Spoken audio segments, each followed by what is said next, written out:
안녕하세요. 시완이와 함께하는 성경구역 춘가서 환영합니다. 이번 시간에는 요한계시록 20장 1절부터 3절과 7절부터 15절에서 사단의 패망에 대한 내용을 함께 보겠습니다. 20장은 17장부터 이어져 온 사단 삼주체제의 멸망의 마지막이라고 할 수 있고, 크게 두 부분 1절부터 10절 그리고 11절부터 15절로 나뉠 수 있습니다. 1절부터 10절은 심판으로 인한 용의 멸망을 소개하고 있습니다.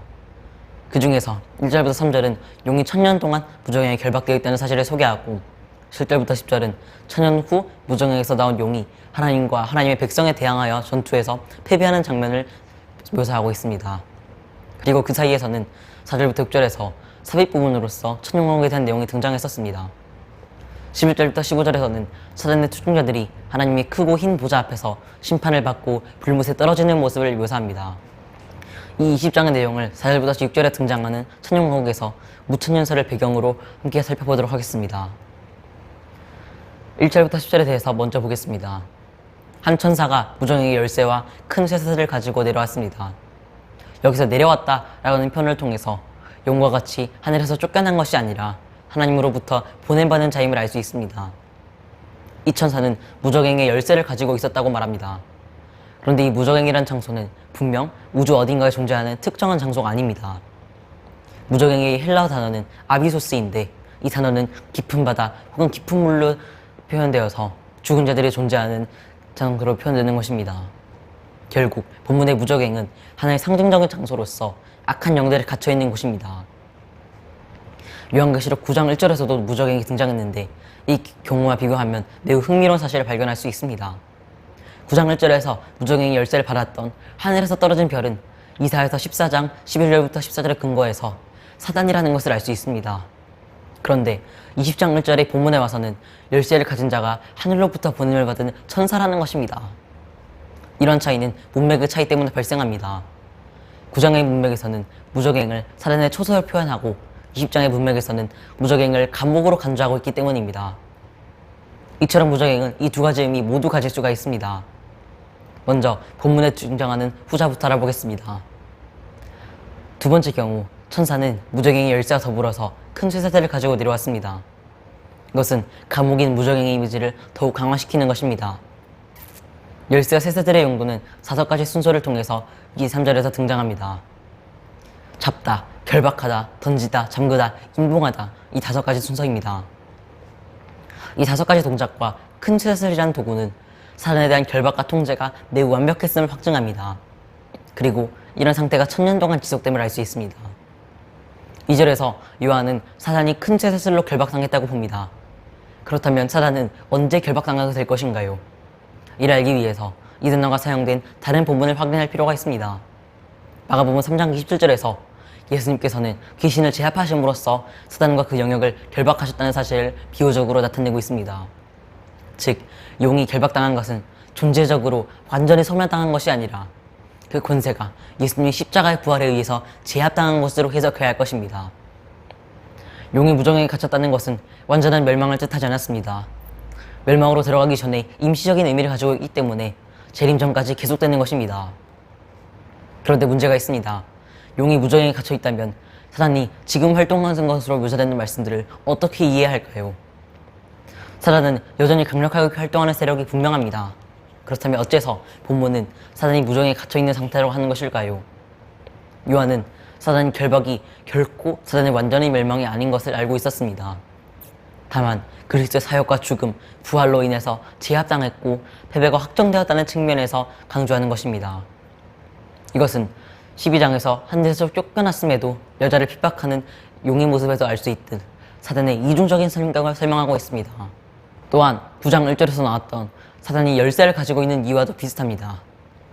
9장의 문맥에서 사단은 무정행을 열쇠로 열고 닫을 수 있었습니다. 마치 제 집을 들락날락거리듯이 말입니다. 무정행에 갇혔다라는 표현은 용의 패배가 확정되었으나 아직은 기간이 남아있기 때문에 재림 때까지 왕성히 활동할 수 있다는 것을 말하고 있습니다. 3절 하반부에 의하면 사단이 무정행에 갇힌 것은 다시는 만군을 미혹하지 못하게 함이라고 합니다. 다시는 이라는 단어가 사단이 이제껏 나라들을 미혹했는데 이제 그런 행동을 못한다는 의미이기도 합니다. 그런데 요한계시록의 전체적인 문맥을 보자면 사단의 미혹은 초림과 재림 사이에 이루어졌습니다. 사단은 무적행에 갇혀 있는데 어떻게 미혹하는 것인가요? 이 또한 앞에서 말한 것처럼 사단의 이중성 때문입니다. 사단은 하늘에서 쫓겨나서 교회를 미혹하는 데 제한을 받게 되었습니다. 그럼에도 여전히 교회를 핍박하고 공격하는 것입니다. 끝으로 3절 하반부에서 반드시 잠깐 놓으리라라고 하면서 천년이 다 끝난 후의 상황을 묘사합니다. 여기서 반드시라는 말이 하나님께서 철저한 계획 속에서 이루시는 것을 알 수 있습니다. 7절부터 10절에서 천년이 다 찬 후의 일을 소개하고 있습니다. 7절은 천년이 참여라고 합니다. 차다라는 단어는 모든 구속 역사 속에서 하나님이 정하신 시간들이 있는데 바로 그 정한 시간이 도래했고 하나님의 뜻대로 진행되고 있음을 말하고 있습니다. 그리고 7절 하반부는 사단이 그가 갇혀있던 감옥에서 잠깐 놓였다고 합니다. 하지만 그가 감옥에서 풀려난 기간은 아주 잠깐이었습니다. 8절은 사단의 활동을 설명합니다. 그 모습을 보면 미혹하고 싸움을 붙인 것이었습니다. 3절에서 용이 갇힌 이유가 만국을 미혹하지 못하게 하기 위함이었는데 이처럼 사단이 감옥에서 나오는 것은 미혹하기 위해서였습니다. 하지만 3절에서는 미혹의 대상이 만국이었다면 여기 와서는 곡과 마곡이라는 특정한 대상이 존재하고 있습니다. 이 말씀은 예수계에서 38장부터 39장을 배경으로 하고 있습니다. 이 말씀에서는 곡이라는 왕이 마곡이라는 지역의 왕인데 강력한 연합군을 형성하여서 이스라엘 공격하려고 합니다. 그러나 이 연합군은 처참한 패배를 하고 만국은 여호와 하나님이 바로 참되신 하나님임을 알게 됩니다. 이를 배경으로 하여서 요한계시록에서도 사용되는 것입니다. 그렇다면 사단은 과연 무슨 목적으로 땅의 사방의 백성들을 미혹하는 것일까요? 곧 땅의 모든 나라들을 전쟁에 모으기 위해서였습니다.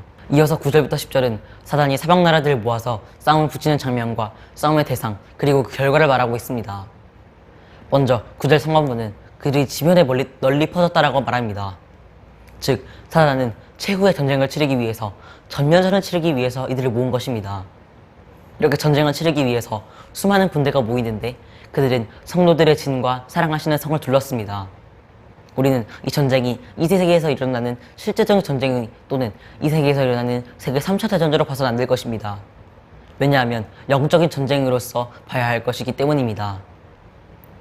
본문에 등장하는 사랑하시는 성은 구약 말씀에서 시편 말씀이나 예레미야 말씀을 다양한 구절에서 등장했습니다. 그리고 성도들의 진은 광야에서 가나안 땅으로 이동하던 이스라엘 백성들이 상막을 중심으로 형성했던 12지파의 장막을 배경으로 하고 있습니다. 즉 성도들의 진과 사랑하시는 성은 하나님의 임재가 있는 교회 공동체에 대한 구약적인 표현이기도 합니다. 그리고 9절 하반부에서 전쟁의 결과를 간략하게 묘사합니다. 이 부분에서 불이 하늘로부터 내려와서 성도들의 진을 둘러싸고 있었던 사단의 군대를 태워버렸고 이 장막은 곡과 마곡의 배경인 에스겔서 말씀들을 반영하고 있습니다. 이러한 불의 심판은 열왕기하 1장에서도 하나님을 대적하는 자들을 향해서 일어납니다. 그러므로 하늘에서 내려오는 불이라는 것은 하나님을 대적하는 자들에게 내리시는 심판이라고 할 수 있습니다. 다음 10절에서는 만국을 미혹하던 마귀에 대한 최종적인 심판을 내려줌을 소개합니다. 땅의 사방의 백성들을 미혹하던 마귀는 짐승, 거짓 선지자와 함께 불과 유황못에 떨어집니다. 마귀, 짐승, 거짓 선지자 이 삼두 체제는 영원토록 밤낮 쉬지 않도록 괴로움을 당하게 되고 고통을 당하게 됩니다. 그리고 마귀는 천년이 차서 무적에게 나와서 교회를 향해 전쟁을 일으키지만 결국에는 전쟁에서 패해하여서 불과 유황못에 던져진 것입니다. 사실 이 결과는 이미 예상되었고 확정된 일이었습니다. 예수님의 사역과 죽음, 부활을 통해서 사단님이 결박되었고 최종적인 심판을 받게 되었던 것입니다. 11절부터 15절 말씀은 짐승, 거짓 선지자가 용과 같은 심판의 대상 중에서 마지막으로 남은 그들의 추종자들의 심판을 소개합니다. 앞부분에 20장 10절 또는 19장 20절에서는 사단 삼두체제의 멸망을 소개했다면 이 본문의 말씀에 와서는 그들의 추종자들의 멸망도 소개하는 것입니다. 먼저 이 말씀의 배경은 다니엘 말씀과 에스겔서 말씀을 배경으로 하고 있습니다. 특별히 다니엘서 말씀에 사용되는 것은 다니엘서 7장 10절에서 계시록 말씀과 마찬가지로 그때처럼 책이 열린다는 점에서 동일하게 등장하고 있습니다. 보좌에 앉으신 하나님의 모습은 계시록 내에서도 찾을 수가 있었습니다. 4, 5장에 나왔던 하늘 성전 환장에서도 하나님께서는 보좌에 앉으셔서 역사를 주관하시며 이어서 등장하는 세 가지 심판을 주관하시는 분으로 등장했습니다. 이런 맥락에서 본문 하나님께서는 모든 심판의 마지막이자 정정의 순간을 주관하고 계십니다. 하나님께서 앉으신 보좌는 크고 흰 보좌였습니다. 이렇게 덧붙여지는 것이 심판주로서의 위엄과 거룩함을 강조하고 있는 것입니다.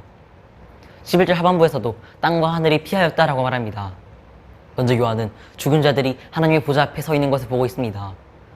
여기서 심판을 받는 죽은 자들은 믿지 않고 죽은 자들을 의미합니다.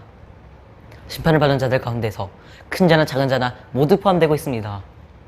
이 세상에서 권세를 가지며 휘두른 자들이나 그것에서 소외됐던 계층들이나 모두 예수를 믿지 아니하는 모든 자들은 심판을 받게 되는 것입니다. 즉 짐승인을 따르며 그를 따랐으며 바벨론의 것에 길들여진 자들이었다는 것입니다. 11절 하반부에서는 두 종류의 책이 있다고 합니다. 첫 번째 책은 죽은 자들의 행위가 기록된 책이었고 두 번째 책은 구원받은 자들의 이름이 기록되는 생명책이었습니다. 이 두 가지 책이 모두 퍼져 있다는 것은 두 부류의 사람들이 구분되는 것임을 암시하고 있습니다. 본문의 배경이 되고 있는 다니엘서 7장 10절에서는 심판의 책만이 퍼져 있는데 본문에서는 생명책 또한 퍼져 있습니다. 첫 번째 책에서는 죽은 자들의 이름이 아닌 그들의 행위가 적혀 있습니다. 반면에 생명의 책에서는 그들의 행위가 아닌 이름이 적혀 있습니다. 이렇게 다르게 나타난 것은 생명책 이름이 적힌 자들은 심판의 대상이 아니라는 것을 나타내고 있습니다. 13절부터 15절이 더 자세히 설명하고 있습니다. 먼저 13절은 바다와 사망과 음부가 죽은 자들을 내준다고 합니다. 사실 이것은 모두 같은 표현입니다. 나타내는 말만 다를 뿐입니다. 요한계시록에서 바다는 악의 영역을 상징했습니다. 죽은 자들은 모두 각자 그들이 행한 대로 심판을 받았습니다. 12절 하반부에서도 이것을 말했습니다. 특별히 각삼이라고 하는 것이 불신자들 중 단 한 명도 이 심판을 피할 수 없음을 말하는 것입니다. 그리고 14, 15절이 심판의 결과가 무엇인지를 설명하고 있습니다. 먼저 14절에서는 사망과 음부가 불못에 던져진다고 말합니다. 앞에서도 말했듯이 불못은 사단 3조 체제가 던져진 심판의 창조였습니다. 영원한 심판을 상징하는 불못에 사망이 떨어진다는 것은 둘 다 부정적인 속성을 가지고 있음을 말합니다. 14절 하반부는 불못의 심판을 둘째 사망이라고 합니다. 둘째 사망이라고 하는 것은 첫째 사망인 육신의 죽음이 아닌 영원한 심판, 영원한 죽음을 의미합니다. 첫째 심판은 믿든지 믿지 않든지 모든 사람들에게 동일하게 일하는 것이었습니다. 그러나 둘째 사망은 바다, 사망 음부가 내어준 죽은 자들에게만 일어나는 것이었습니다. 그러므로 부활을 경험한 그리스도인들에게는 어떤 영향도 끼치지 못합니다. 이어서 15절은 14절을 더 보충 설명해주고 있습니다. 누구든지 생명책에 기록되지 못한 자는 불못에 던져진다고 말합니다. 이미 앞에서는 책에 행위가 적힌 자들은 불못에 떨어진다고 했는데 왜 다시 생명책을 가져오면서 설명을 하고 있을까요? 책에 행위가 기록되어 있는 것은 심판의 양을 가늠하는 것이 아니라 심판에 타당한 근거를 제시하신 것입니다. 그러므로 그들의 행위가 악한 정도가 크든지 적든지 그들의 행위가 생명책에 기록되어 있다는 것은 동일하게 불못에 떨어진다는 이유를 제공하고 있습니다. 하지만 우리가 기억할 것은 이 심판의 대상들에서 생명책에 기록된 자들, 곧 구원받은 자들은 제외된다는 것입니다. 이런 사실에 근거해서 예수님을 믿고 이 땅에서 죽은 성도들은 천국에서 하나님의 품에 안깁니다. 그러나 그들은 아직 영혼 상태로 있기 때문에 최종적인 심판의 때를 기다리고 있는 것입니다. 반대로 불못에 떨어지는 자들은 이 땅에서 죽으면 바다, 사망, 음부로 떨어져서 최종적인 심판을 대기하고 있습니다. 최종 심판 때, 즉 재림 때가 되면 예수님을 믿는 성도들은 모두 신령한 육체를 가지게 되고 천국으로 가게 됩니다. 왜냐하면 예수님께서는 죽은 자들 가운데 먼저 나셔서 성도들의 부활의 첫 열매가 되셨기 때문입니다. 사단은 결박당했습니다. 그러므로 그의 활동대한 제약을 받았으며 그의 패배 또한 확정되었습니다. 더 나아가 그는 심판받아 멸망할 것이며 영원한 불못에 떨어질 것입니다. 그러므로 이는 천국 소망을 가지고 영적 전투의 현장에서 용감히 맞서 싸울 것이 필요합니다. 이미 구원받은 것이 확정되었고 이 영적 전투에서 승리를 우린 알고 있기 때문에 더욱더 열심히 낼 수 있는 것입니다. 감사합니다.